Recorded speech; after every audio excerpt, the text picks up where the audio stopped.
Dan satu-satunya yang disebutkan dalam hadis qudsi, amal yang langsung, bukan hanya disaksikan, tapi dijawab setiap kalimatnya oleh Allah. Dijawab setiap kalimatnya oleh Allah, itu adalah salat. Itu adalah salat. Hadisnya sahih, hadis qudsi.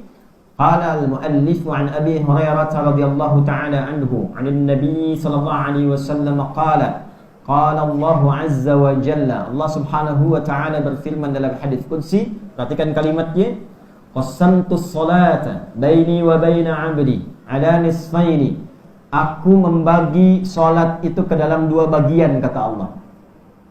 Wa li 'abdi ma sa'al, ada bagian yang menjadi kewajiban hamba untukku, ada bagian yang menjadi kewajibanku untuk hambaku. Kalau hambaku benar menunaikan kewajibannya dalam salat itu, maka aku akan kabulkan apapun yang ia minta dalam salat itu. Ini rahasia besar.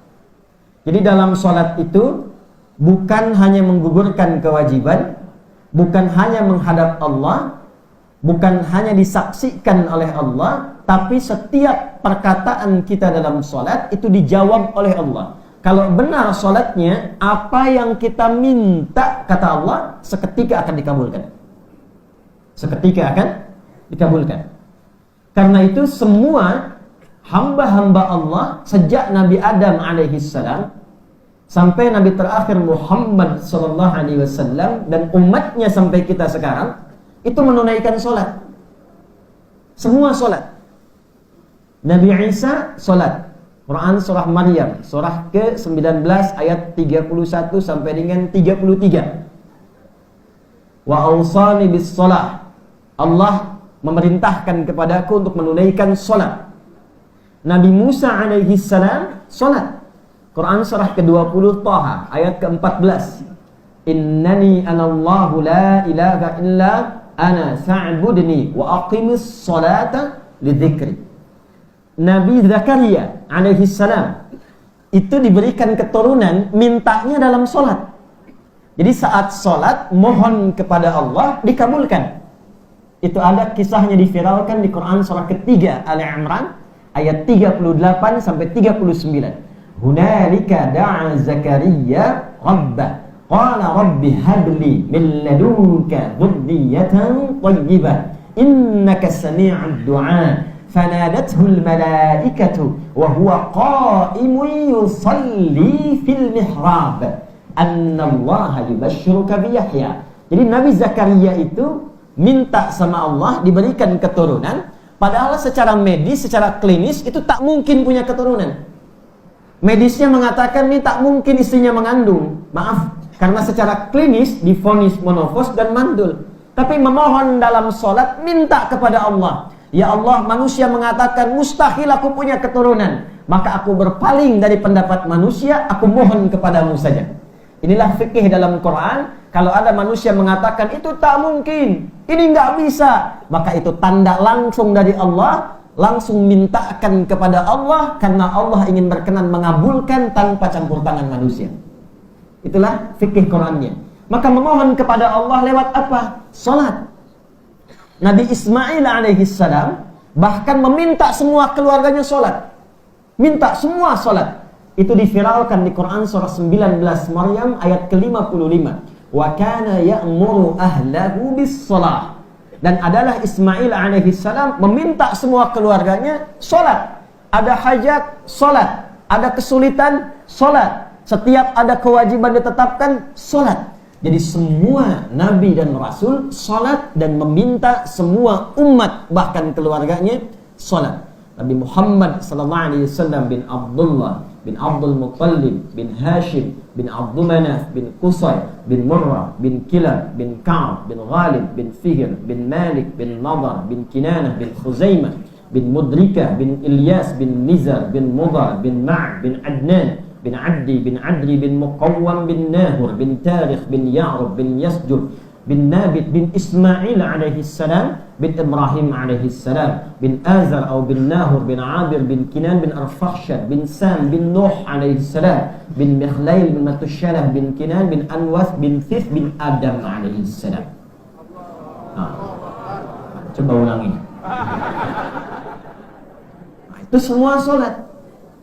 Karena itu panggilan pertama untuk umat Nabi Muhammad SAW, ketika kita mulai mengatakan beriman, maka turun ayat, ya ayyuhalladzina amanu ista'inu bis-sabri was-shalah. Quran surah kedua Al-Baqarah ayat 153. Kalau sudah mengatakan beriman, hadirkan iman itu dalam jiwa kita, buktikan pertama kali lewat salat. Saat kita menunaikan salat, kalau benar bacaan salat, ya kembali ke hadis qudsi tadi, bonusnya apapun yang diminta dalam salat itu dikabulkan. Idza qala al-'abdu, kata Allah, akan dimulai pengabulan itu saat hamba mulai berkata, alhamdulillahi rabbil alamin. Ketika hamba berkata dalam salat, alhamdulillahi rabbil alamin, perhatikan ayatnya, perhatikan hadisnya. Qala Allahu azza wa jalla, Allah langsung menjawab, hamadani abdi, hambaku sedang memujiku. Perhatikan rumusnya di At-Taubah ayat 105 tadi. Jadi kalau kita sedang beramal, apalagi dalam sholat, rasakan disaksikan oleh Allah dan rasakan dijawab oleh Allah. Itu yang disebut ihsan. Hadis riwayat Muslim, nomor hadis yang ke-8.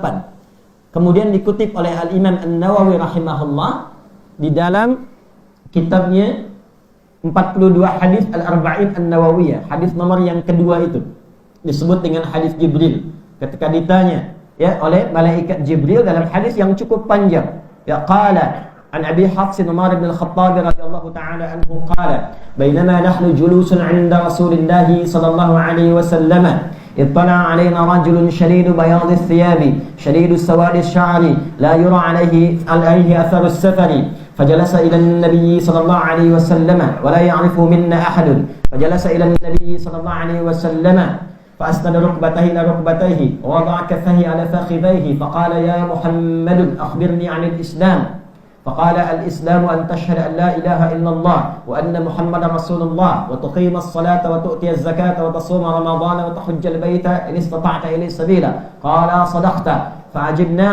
فعجبت عنه يسأله فيصدقه فقال يا محمد أخبرني عن الإيمان فقال الإيمان أن تؤمن بالله وملائكته وكتبه ورسله واليوم الآخر وتؤمن بالقدر خيره وشره فقال صدقت فعجبنا يسأله فيصدقه فقال يا محمد أخبرني عن الإحسان فقال الإحسان أن تعبد الله كأنك تراه فإن لم تكن تراه فإنه يراك. Ihsan itu kata Nabi sallallahu alaihi wasallam, engkau jadikan semua kegiatanmu sebagai ibadah. Itu terjemahannya. Jadikan semua aktivitasmu sebagai ibadah. Makan, ibadah. Minum, ibadah. Berkata, ibadah. Memandang, ibadah. Semua perbuatan yang diniatkan sebagai ibadah, itu disebut dengan amal soleh namanya. Nah, amal soleh itu, amal menjadi soleh, itu karena iman. Sebab iman itu yang menjadikan sebuah amal jadi soleh. Jadi kalau tidak ada iman, tetap jadi amal, cuma tidak ada solehnya. Paham?